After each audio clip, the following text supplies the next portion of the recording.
نحمده ونصلي ونسلم على رسوله الکریم اما بعد۔ دنیا میں آج کل ایک خاص مزاج لوگوں کا ہوتا جا رہا ہے، اور وہ یہ کہ دین کو خانوں میں بانٹتے ہیں۔ افسوس ہے کہ ایسے لوگ بھی کہ جو دین کا درد رکھتے ہیں اور عمل کرنا چاہتے ہیں، ان کے ہاں بھی یہ بیماری پائی جاتی ہے۔ وہ کرتے ہی ہیں کہ دین کے مختلف شعبوں میں سے جو شعبہ ان کو پسند ہوتا ہے اس کے مطابق عمل شروع کر دیتے ہیں، باقی چیزوں کو پس پشت ڈال دیتے ہیں، اور اب اس پر اتنی محنت کرتے ہیں کہ اس میں بالکل چاروں ہاتھوں پاؤں سے کود پڑتے ہیں، باقی چیزوں کو بالکل پیچھے پھینک کے یہ سمجھتے ہیں کہ اب اس کی ضرورت ہی نہیں ہے، یہی کام جو ہم کر رہے ہیں یہی حق ہے، باقی سب غلط، باطل، بیکار، اور اس کے خلاف جو کچھ مواد جہاں سے جمع ہو سکتا ہے اس کو پیش کرتے ہیں، اور اپنے آپ کو بہت خوش محسوس کرتے ہیں اور بہت بڑا سمجھتے ہیں کہ اصل کام میں کر رہا ہوں، باقی سارے لوگ بالکل دنیا میں نہ جانتے ہیں نہ کچھ کر رہے ہیں۔ جاننا چاہیے کہ یہ انتہا درجے کا، پرلے درجے کا تکبر اور عجب ہے، اس سے پناہ مانگنی چاہیے۔ اس سے زیادہ بہتر ہوتا کہ آدمی بات نہ کرے۔ اس حدیث میں ایک من صمت نجا، جو چپ رہا وہ نجات پا گیا، اور اس سے زیادہ بہتر تھا کہ وہ جاہل رہتا لیکن عاجزی کے ساتھ کام کرتا۔ امت کی ایک بہت بڑی بیماری یہ ہے کہ ہم اس کی فکر نہیں کرتے کہ ہم نے کیا کیا اور کیا ہم کر رہے ہیں، ہمیں فکر یہ زیادہ ہے کہ دوسرے کیا کر رہے ہیں۔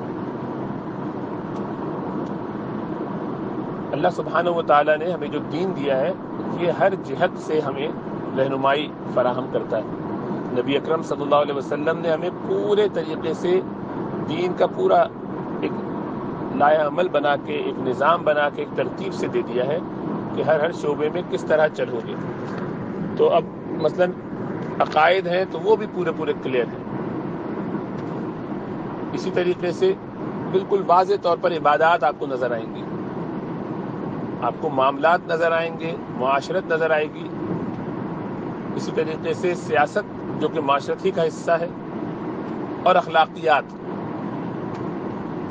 ان تمام شعبوں میں آپ کو رسول اللہ صلی اللہ علیہ وسلم کی زندگی میں، آپ کی تعلیمات میں مکمل نمونہ ملے گا۔ لقد کان لکم فی رسول اللہ اسوۃ حسنہ۔ اب چونکہ ہمارا ایک یہ سلسلہ چل رہا ہے کہ لوگ یا تو بہت زیادہ عبادات کی طرف مائل ہو جاتے ہیں، اور کچھ لوگ بہت زیادہ حسن معاشرت کی طرف لگ جاتے ہیں۔ کوئی محض اخلاقیات کی بات کرتا ہے، کسی کا شوق یہ ہے کہ وہ عقائد میں سے کسی ایک شعبے کو لے کے، کہ ایک بات کو لے کے پوری دنیا میں گھومتا پھرے۔ تو جاننا یہ چاہیے کہ بنیادی طور پر انسان کی فطرت یہی ہے کہ اس کو ایک حصے میں، ایک شعبے میں زیادہ دلچسپی ہوتی ہے، اور وہ اسی میں زیادہ کام کرنا چاہتا ہے۔ ایسا کرنا بالکل مناسب ہے، اس سے کوئی فرق نہیں پڑتا، لیکن ایک ہے پورے دین کی مکمل ایک جامع شکل جو بنیادی لیول پہ ہر ایک کو آنی چاہیے، بنیادی طور پر ہر ایک کو معلوم ہونی چاہیے، اور اس پر عمل کرنا چاہیے، سیکھنا چاہیے۔ جب تک سیکھ نہ لیں اس وقت تک کوشش کرتے رہیں۔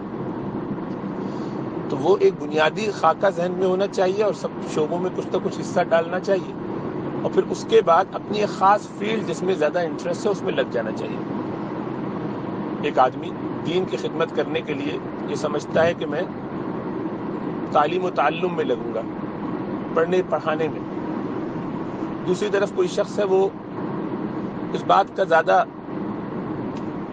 اہتمام کرتا ہے کہ اسے خدمت خلق کرنی ہے، بندوں کے لیے کھلانے پلانے کا بندوبست کرنا ہے۔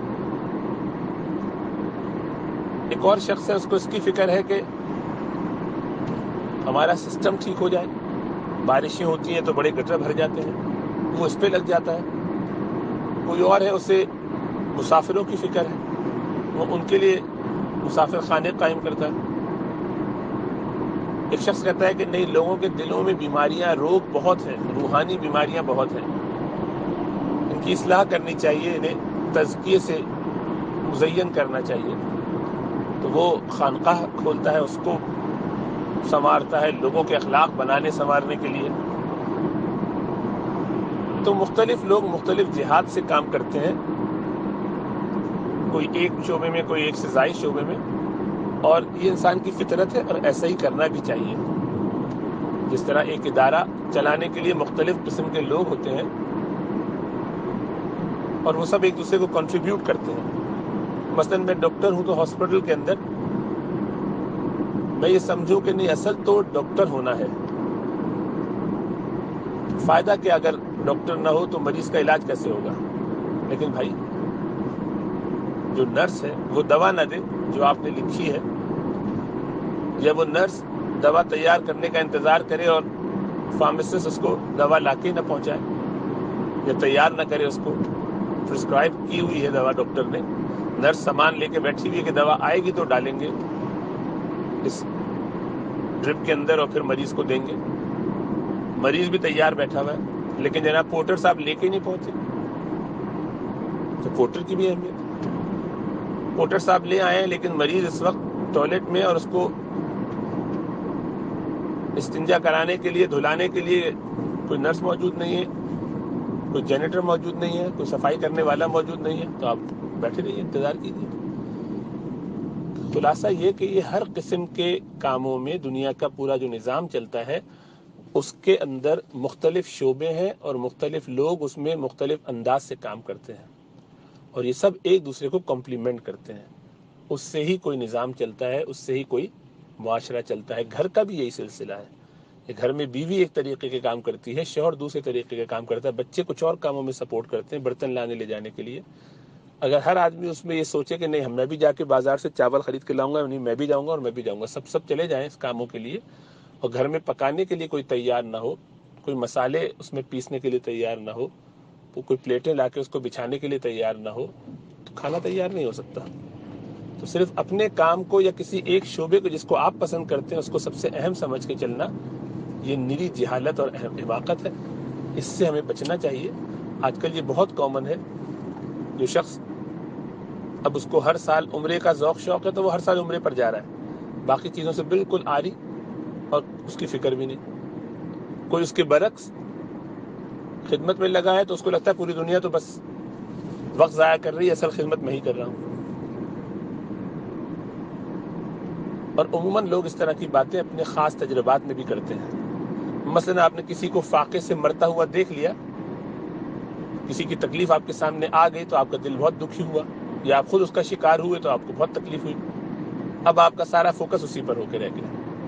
بہت سے لوگ کہتے ہیں خدمت خلق کا جذبہ اچانک سے آیا، اماں کو کینسر ہوا تو دل چاہ کے چلو ہم اب اس فیلڈ میں پیسہ لگائیں، خدمت کریں. ابا کو کوئی اور بیماری ہوئی تو پہلی دفعہ پتا چلا کہ اچھا ویل چیئر اور فزیو تھراپی بھی کوئی چیز ہوتی ہے، ریہیبلیٹیشن کا کانسیپٹ ہے، تو اب ہم ریہیبلیٹیشن سینٹر قائم کرتے ہیں. تو آدمی اپنے تجربات سے یا اپنے ایکسپیرینس سے مختلف چیزوں میں انٹرسٹ لیتا ہے، اور ٹھیک ہے، ایسا کرنے میں کوئی مذاقہ نہیں. لیکن جب وہ یہ کام کرے تو اس کو سب کچھ سمجھ کے باقی سارے کاموں کو ہلکا اور حقیر گردانے اور اس پر تان کرے، یہ خطرناک کام ہے. یہ کبر اور عجب ہے، اور اس سے انسان کے سارے کیے کرائے پر پانی پھر جاتا ہے. چنانچہ اللہ کے رسول صلی اللہ علیہ وسلم کی صحیح حدیث ہے کہ آپ نے فرمایا، بخاری کی حدیث ہے، کہ جو اللہ کے لیے کوئی مسجد بنائے گا اللہ اس کے لیے جنت میں محل تعمیر فرمائیں گے. من بنا للہ مسجدا بنى اللہ له بیتا فی الجنہ. اب اس حدیث کو سننے کے بعد کوئی آدمی یہ کہے کہ نا یہ جو خطبہ آپ نے فارورڈ کیا کہ سب سے اس صدی کا سب سے مختصر خطبہ، اول تو یہی جھوٹ ہے. اس کا مطلب ہے کہ صدی کے سارے خطبے آپ نے نوٹ کر لیے، سب آپ کے پاس جمع ہوئے ہیں. ظاہر بات ہے یہ آپ نے نہیں کیا، میں آپ کو نہیں کہہ رہا، جنہوں نے یہ لکھنے کی کوشش کی اور آپ کو بھی اپیل ہوا، آپ نے اس کو آگے بڑھایا یہ سوچ کے کہ شاید اس سے بہت کارنامہ مقصود ہوگا. نہیں، یہ حماقت ہے. ایسی چیزوں کو یا ایسی باتوں کو کانٹیکس کے بغیر یا پوری باتوں کو سمجھے سمجھائے بغیر کرنا، اس سے بہت دین کا نقصان ہوتا ہے. ہمیں اس میں بہت بیلنس رکھنا چاہیے. ایک خیال یہ ہو سکتا ہے کہ بھئی پوری دنیا میں لوگ فاقے کر رہے ہیں اور یہاں یہ بیٹھے ہوئے عربی پڑھا رہے ہیں. پوری دنیا میں لوگوں کے مسائل ہیں اور یہ سب بیٹھے ہوئے مسجدیں بنا رہے ہیں. پوری دنیا میں ایسے ایسے مسائل ہیں، ان کو کوئی فکر ہی نہیں ہے، یہ جو ہے حج اور عمرے کے ٹکٹ کی ایجنسی کھولے بیٹھے ہیں. تو یہ جو ہے، یہ جو رویہ ہے کہ ساری فکر اور فوکس اس پر کہ دوسرے کیا کر رہے ہیں، خود کچھ نہیں کرنا، لیکن دوسرے کیا کر رہے ہیں، اس سے امت کو بہت نقصان ہوتا ہے. تو آپ کے اس وساطت سے میں دوسرے تمام احباب کو بھی متوجہ کرنا چاہتا ہوں کہ خیال رکھیں اس بات کا کہ ہم کر کیا رہے ہیں، اس میں نیت کیا ہے، اور ہم کس بات کو کس طرح سے کہہ رہے ہیں. مثلا ہم نے گویا یہ طے کر لیا کہ جو شخص 1000 مسجدیں بنائے گا وہ یقیناً کسی نادار کو کبھی بھی ایک پائی نہیں دیتا. تو یہ تو بہت بڑی بدگمانی ہے کسی کے بارے میں. آپ کا کیا خیال ہے کہ جو شخص مسجدیں بناتا ہے اس کو یہ پتہ نہیں ہوتا کہ اللہ کی راہ میں مال خرچ کیسے کرنا چاہیے اور کہاں کرنا چاہیے؟ جو شخص اللہ کی راہ میں مال خرچ کرتا ہے اس کو یہ معلوم نہیں ہوتا کہ کن کن مدات میں ڈالنا ہے. کیا سارے لوگ مسجدوں میں پیسے دیتے رہتے ہیں؟ آپ کتنا پیسہ دیتے ہیں ذرا غور کیجئے. کتنی مسجدیں آپ نے بنائی؟ تو یہ ہمارا جو مزاج ہے بہت منفی مزاج ہے. ایک شخص کوئی اچھا کام کر رہا ہو تو کہنا ہی چاہیے کہ بہت اچھا کیا آپ نے، اب یہ بھی کیا کیجیے. ایک اور میں آپ کو آئیڈیا دوں کہ آپ نے بڑا اچھا کیا اس مسجد میں پیسہ دیا. ہمارا طریقہ کیا ہے؟ ہاں فائدہ کیا مسجد بنا بنا کے، لوگ تو فاقے کر رہے ہیں نا. یہ طریقہ نہیں ہے. طریقہ یہ ہے کہ یہ آپ نے بڑا اچھا کام کیا ماشاءاللہ، اور آئندہ کوشش کیجیے گا کہ ایک پڑوس میں ہمارے ایک غریب صاحب ہیں، ہم نے ان کے لیے ایک چیریٹی کھولی ہے، اور بھی بہت سارے لوگ ہیں جن کے ہم چاہتے ہیں مدد کرنا، اس میں آپ ہمارا ساتھ دیجیے. کام ہو گیا. ایک صاحب نے ابھی مجھ سے رابطہ کیا کہ وہ پاکستان میں پروفیشنل جتنے لوگ ہیں اور وہ اپنی فیس افورڈ نہیں کر سکتے، ان کو وہ فری میں ان کی جو 4 سال یا 6 سال کی میڈیکل یا انجینئرنگ یا آئی ٹی کی یا کسی بھی فیلڈ کی ان کی ضرورت ہو تو اس کے لیے بڑے لیول پہ کام کرتے ہیں اور ان کو فنڈ کرتے ہیں، سپورٹ کرتے ہیں چیریٹی سے مستحق لوگوں کو. تو بڑا کارنامہ ان کے حساب سے، اور بڑی واقعتاً ہے بھی. اس وقت کئی ہزار لوگوں کو یہ کام کر چکے ہیں اور سپورٹ کر چکے ہیں. ان کا ٹارگٹ ہے کہ اگلے 5 سالوں میں بھی مزید، وہ تو اس سال کا ٹارگٹ تھا لیکن وہ ابھی مکمل نہیں ہو پایا کورونا وائرس کی وجہ سے، کہ اس ٹارگٹ کو وہ 2500 تک پہنچانا چاہتے ہیں، جو ابھی غالباً 2200 تک ہوا ہے. الحمدللہ بہترین بات ہے. تو کوشش وہ کیے جا رہے ہیں، محنت کر رہے ہیں. ان کے ساتھ بہت سارے لوگ ہیں، بڑی زبردست ٹیم ہے، ڈاکٹر انجینئر ہر قسم کے لوگ ہیں. اب لیکن اگر ان کے نزدیک سب سے اہم ترین کام ہی یہی ہے، مثلا ایدھی صاحب ایک کام کرتے تھے، اللہ ان کی مغفرت فرمائے، خدمت خلق کا بہت اچھا کام، بہت بڑا کام، لیکن کوئی یہ کہے کہ نہیں اصل کام ہی یہی ہے، نماز روزے سے کیا ہوتا ہے، اللہ کو اس کی کیا ضرورت ہے؟ نعوذ باللہ، اللہ کو تو کسی چیز کی ضرورت نہیں. یہ جو ہمارا مزاج ہے یہ بہت خطرناک ہے. ہمیں کرنا ہی چاہیے کہ ہر شعبے کو ڈیو ریسپیکٹ دیتے ہوئے اپنا کام کرنا چاہیے، ورنہ امت میں دلوں کے اندر نفرتیں اور آپس میں اخلاص کی کمی، اخوت و بھائی چارہ جو ہونا چاہیے وہ بالکل نہیں رہے گا، اور یہ بہت نقصان دہ ہے، بہت ہی خطرناک صورت ہے اس کی. تو یہ ہمیں کرنے سے بچنا بھی ہے اور اس میں بہت زیادہ اہتمام بھی کرنا ہے.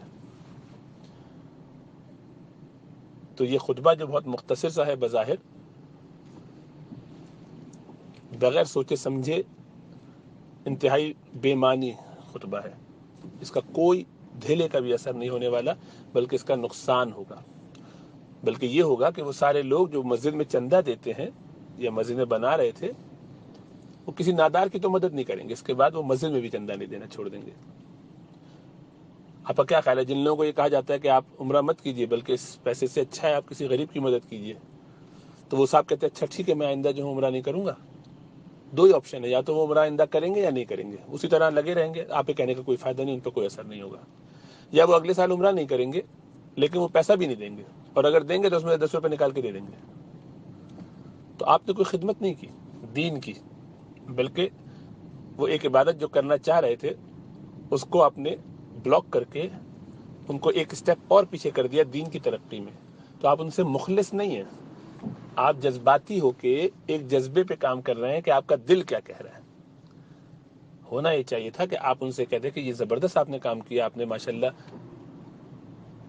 250 یا جتنے بھی پیسے لگتے ہوں مجھے نہیں معلوم، کسی مسجد میں کسی نے دیے ہوں، مثلا ایک مسجد کا حصہ انہوں نے دیا، یا 2.5 لاکھ پاؤنڈ میں مثلا انہوں نے جو بھی مسجد بنا لی ہے، جو بھی ان کی قیمت بنتی ہو، آپ نے بڑا اچھا کیا، بہت بڑی آپ کی قربانی ہے، اللہ سے قبول فرمائے. اور اب آپ جو ہے اس کام میں بھی تھوڑا سا سپورٹ کیجیے ہمارے. تو مزید آپ ان سے یہ کام لے سکتے تھے. ایک شخص جو ایک مسجد بنا لیتا ہے اور یہاں یہ مثال دے رہے 1000 مسجد. جو شخص 1000 مسجد بنا سکتا ہے وہ تو بل گیٹس ہوگا مسلمان دنیا کا. تو ایسا شخص جو ہے وہ 1 لاکھ غریبوں کے لیے بھی دے سکتا ہے. تو آپ نے کیا کیا کہ وہ جو 2.5 ملین مسجدوں میں دیے تھے اس نے پچھلے سال، اس سال وہ ان میں سے 2.5 روپے بھی نہیں دے گا، لیکن وہ آپ کو بھی نہیں دے گا کچھ، یعنی وہ فی سبیل اللہ کھانے والوں کو بھی نہیں دے گا. اس سے زیادہ بہتر ہوتا کہ ایز امام یا ایک سمجھدار شخص آپ ان سے یہ کہتے کہ آپ اپنے مال کو مختلف مدات میں لگائیے. غریب کو کھلانا اس کی بھی بڑی فضیلت اور حدیث بیان کرتے ہیں. اب وہ شخص یا تو آپ کی بات مان لے گا یا نہیں مانے گا. اس نے بات مان لی، ماشاءاللہ بہت اچھی بات ہے، آپ بہت خوش ہو جائیے کہ کم از کم وہ پیسہ وہاں دے دے آپ کو.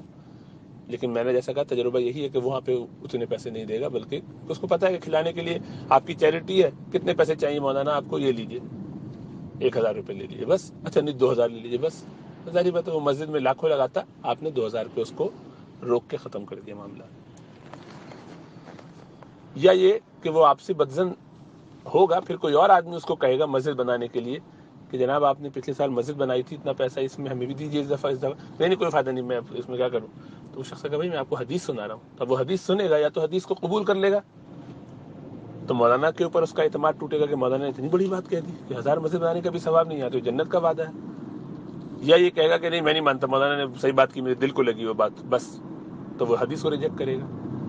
تو آپ نے دین کی خدمت نہیں کی ایکچولی، بلکہ نقصان پہنچایا. طریقہ جذباتی ہونے کا نہیں ہوتا. یقیناً لوگ جب فاقے کر رہے ہوں تو بہت تکلیف ہوتی ہے، اور اس کے لیے کوشش کرتے رہنا چاہیے، ہم سب کو مل کے کرنی چاہیے. اور میرا گمان یہ ہے کہ اکثر لوگ یہ کام کر رہے ہوتے ہیں، یعنی ہماری چیریٹی الگ سے کام کر رہی ہے، مختلف عنوانات سے مختلف لوگ کام کر رہے ہیں. تو طریقہ کیا ہے؟ طریقہ یہ کہ ہر آدمی اپنے اپنے حصے کا جو کام وہ کر سکتا ہو وہ کرے، دوسرے پر تنقید نہ کرے. اس لیے آپ پیدا نہیں ہوا کہ دوسروں کے بارے میں بتائیں اللہ کو کہ اللہ کون ٹھیک تھا، کون درست تھا، کون صحیح کام کر رہا تھا، کون غلط کر رہا تھا. نہیں، ہم کیا کر رہے ہیں اس کی فکر ہونی چاہیے. آپ یہ سوال کریں گے پھر آپ ہمیں کیوں سمجھا رہے ہیں؟ ہم اس لیے سمجھا رہے ہیں کہ ہم یہاں اس گروپ میں، یعنی یہ گروپ ہم نے اس لیے بنایا ہے کہ اس میں لوگوں کو کچھ سکھائیں، تو اس لیے سکھا رہے ہیں. تو اس میں ایسی کوئی غلطی اگر نظر آتی ہے کہ جس سے خطرہ ہو سکتا ہے، مجھے معلوم ہے کہ یہ کلپ بہت پہلے بھی کسی نے یہ پکچر بھیجی تھی مجھے کسی اور گروپ میں، تو ظاہری بات ہے آپ کو تو میں جانتا نہیں ہوں، آپ ویسے فارورڈ کیے سمجھ کے کہ اچھا خیال ہے، اور اچھا خیال ہے، اس میں ایسی سچ کوئی بری بات نہیں ہو سکتی جب تک کہ اس کا پس منظر سارا سامنے نہ ہو. اب میں ایک آدمی سے مستقل ان کو سمجھا رہا ہوں اور وہ اچھے کام کر رہے ہیں، لیکن ان کی فکر ساری مسجدیں ہی بنانے میں، ہر دفعہ جو مسجد میں چندہ دے دیتے ہیں پھر میں کہتا ہوں بھئی فلاں آدمی کی مدد کرے، وہ نہیں کرتے. تو کبھی میں جذباتی ہو کے اس سے الگ سے کہہ دوں انڈیویجولی، وہ آئیں اور میں ان کا کان پکڑوں، ان کو سمجھاؤں، اس کا آپ عجیب آدمی، آپ کو میں نے کہا نا آپ اس غریب آدمی کی مدد کریں، آپ تو کرتے ہی نہیں ہیں. تو کہ مولانا میرا دل نہیں لگتا، میرا دل چاہتا ہے میں مسجد ہی بناتا رہوں. تو میں کہوں گا بھائی آپ کی 1000 مسجد بنانے سے زیادہ بہتر ہے کہ آپ اس غریب کو کھلا دیتے. بالکل درست بات ہے یہ اس کانٹیکس میں. لیکن ایک مسجد میں خطبے کے دوران تمام مجلس کے لوگوں کو ایک بات یہ کہہ دی جائے اس طریقے سے، تو اس کے بہت سارے مفاسد ہیں. اسی لیے بہت اعتدال سے، طریقے سے، حکمت سے بات کرنی پڑتی ہے. لیکن افسوس یہ کہ ہمارے یہاں ساری چیزیں ختم ہو گئی ہیں. لیکن بہرحال ہم تو بتاتے رہیں گے، کسی کی سمجھ میں آ جائے تو بہت اچھا ہے، نہ سمجھ میں آئے تو بھی کوئی بات نہیں. ہمیں تو جو بات پتہ ہے بتاتے رہیں گے، خواہ اس کا فائدہ ہو یا نہ ہو. ہمیں تو اپنے طور پر فائدہ ہو جائے گا انشاءاللہ تعالی، اللہ کی ذات سے امید ہے، اگر اخلاص سے بتا رہے ہیں. اور دل میں اخلاص نہیں ہے تو ہمیں بھی کوئی فائدہ نہیں ہوگا بلکہ نقصان ہوگا. اللہ اخلاص نصیب فرمائے. اور آپ نے بھی چونکہ اخلاص سے فارورڈ کیا تو آپ کو فارورڈ کرنے کا ثواب انشاءاللہ ملے گا، اس نیت سے کہ آپ نے اچھا سوچ کے ہی کیا ہوگا، مجھے امید ہے. لیکن اگر دل میں کوئی وسوسہ یا کوئی ایسی خراب بات تھی یا کوئی اور ایسا مقصود تھا دل میں آپ کے کہ جس کی وجہ سے فارورڈ کیا، اور جگہ بھی فارورڈ کیا، کہ کسی سے چڑے ہوئے ہیں، کسی پہ پریشانی ہے، یا کسی کے عمل سے ناراضی ہے، یا خود خدا نہ خواستہ ایسا کوئی ایکسپیرینس ہوا ہے، تب بھی جذباتی ہو کے ایسی باتیں نہیں کرنی چاہیے، احتیاط کرنا چاہیے. چیزیں تو فارورڈ ویسے ہی نہیں کرنی چاہیے، اسی لیے ہم نے سختی سے پابندی لگائی کہ کچھ فارورڈ نہ کریں، کیونکہ جب بھی فارورڈ کرتے ہیں لوگ ان میں بہت ساری چیزوں کی کوتاہی، کمزوری رہ جاتی ہے، اور اس میں پھر اتنی لمبی تقریر کرنی پڑتی ہے تاکہ مسئلہ لوگوں کو سمجھ میں آ جائے. اللہ سبحانہ تعالی ہم سب پر اپنا کرم اور فضل فرمائے. ایسے ایک دوسرے کو سیکھیں گے، سکھائیں گے تو دیکھیے آپ کے اس کام میں بھی اللہ نے خیر ڈالی کہ اس کی برکت سے یہ بات کہلوا دی، تو اوروں کو بھی امید ہے اس سے کچھ فائدہ ہو جائے گا، سبق ہو جائے گا. آئندہ فارورڈ کرنے میں بھی احتیاط ہو، لیکن جب کوئی فارورڈ کرنی ہو چیز تو اس کے بارے میں سوچئے. نمبر 1 یہ کہ اس میں فائدہ کتنا ہے، نقصان کتنا ہے. فائدہ کیا کیا ہو سکتا ہے، نقصان کیا کیا ہو سکتا ہے. فائدہ زیادہ اگر ہے اور نقصان کم ہے تو اس نقصان کی طرف اشارہ کرتے ہوئے اس کی وضاحت بھی کر دیجیے.